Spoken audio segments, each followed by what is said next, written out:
इस साल की शुरुआत हुई थी बिहार में शराबबंदी की नीति पर बवाल से। छपरा में जहरीली शराब पीने से 30 से ज्यादा लोगों की मौत हो गई थी। सरकार विपक्ष के निशाने पर थी। बीजेपी ने शराबबंदी नीति की समीक्षा के लिए बहुत दबाव बनाया, लेकिन मुख्यमंत्री नीतीश कुमार टस से मस नहीं हुए, क्योंकि उनको मालूम था कि शराबबंदी कानून से उनके राज्य की महिला वोटर बेहद खुश हैं, जिनको नाराज करना ठीक नहीं होगा। और इस बात को नीतीश कुमार ने साबित भी कर दिया है। नमस्कार, मैं हूं राकेश और आप देख रहे हैं पॉइंट ऑफ व्यू।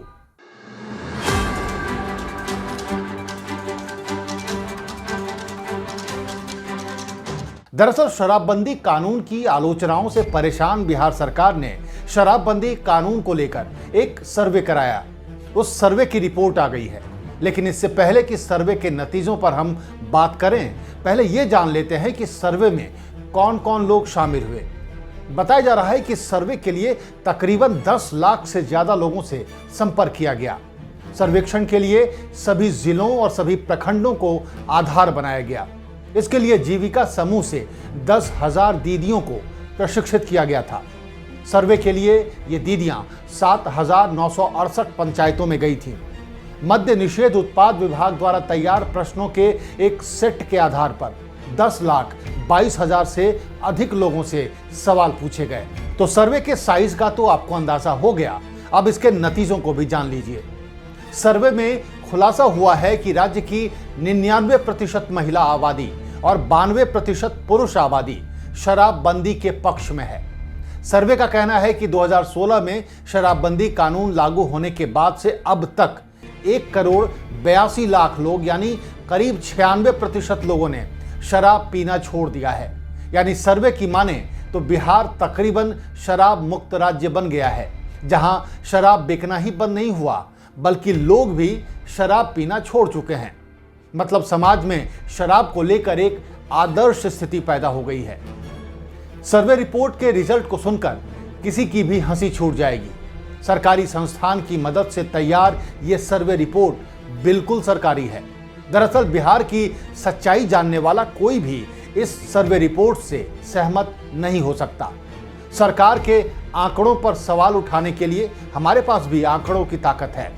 सरकार के सर्वे रिपोर्ट को परखने के लिए हमने सरकार के ही आबकारी विभाग से कुछ आंकड़े लिए हैं। आबकारी विभाग के आंकड़ों के मुताबिक 1 अप्रैल 2016 से लेकर दिसंबर 2022 तक 700 से ज्यादा लोगों की मौत नकली शराब पीने से हुई है। अब तक शराब पीने से लेकर शराब की तस्करी, बनाने और उसे बेचने के मामलों में 3.5 लाख से ज्यादा लोग गिरफ्तार किए गए हैं। आबकारी विभाग ने करीब 53 लाख लीटर अवैध शराब जब्त की है। इसके अलावा अवैध शराब के कारोबार में शामिल 80,000 से ज्यादा गाड़ियों को भी जब्त किया गया है।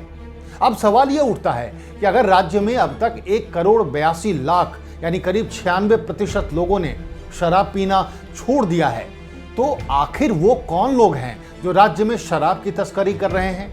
और जब पीने वाले ही नहीं बचे हैं, तो फिर इतना रिस्क लेकर किसके लिए तस्करी कर रहे हैं? 2022 में छपरा और औरंगाबाद और 2021 में गोपालगंज, सीवान और चंपारण में वो कौन लोग थे जो शराब पीकर मर गए? आखिर शराब माफिया शराब की होम डिलीवरी किसे कर रहे हैं? वो कौन लोग हैं जो घर में शराब तो मंगा लेते हैं लेकिन पीते नहीं हैं? इतना ही नहीं, हर महीने राज्य के किसी न किसी जिले से आबकारी विभाग की टीम पर शराब माफिया के हमले की जो खबर आती है, उसमें कौन लोग शामिल होते हैं? जब कोई पीने वाला ही नहीं है, तो फिर विधानसभा परिसर में शराब की बोतलें कहां से आई थी? सवाल कई हैं, लेकिन उसका जवाब ना मुख्यमंत्री नीतीश कुमार के पास है, ना ही उनके सर्वे रिपोर्ट में इसका जवाब है।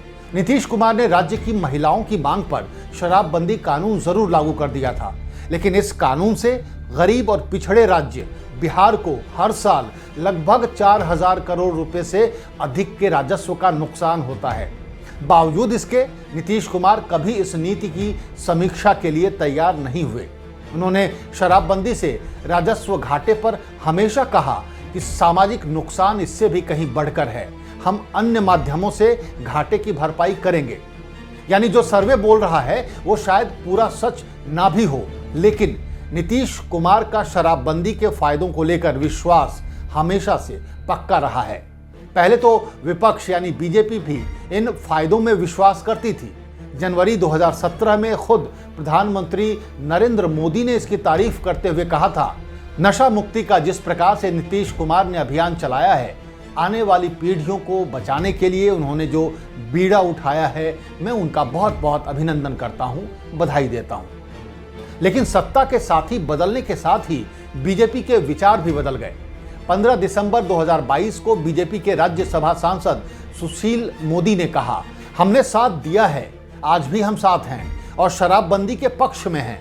लेकिन इस तरह की शराबबंदी जिसमें लाखों लोगों को जेल जाना पड़े और पूरा राज्य पुलिस राज्य में बदल जाए, उसकी समीक्षा तो मुख्यमंत्री जी को करनी चाहिए।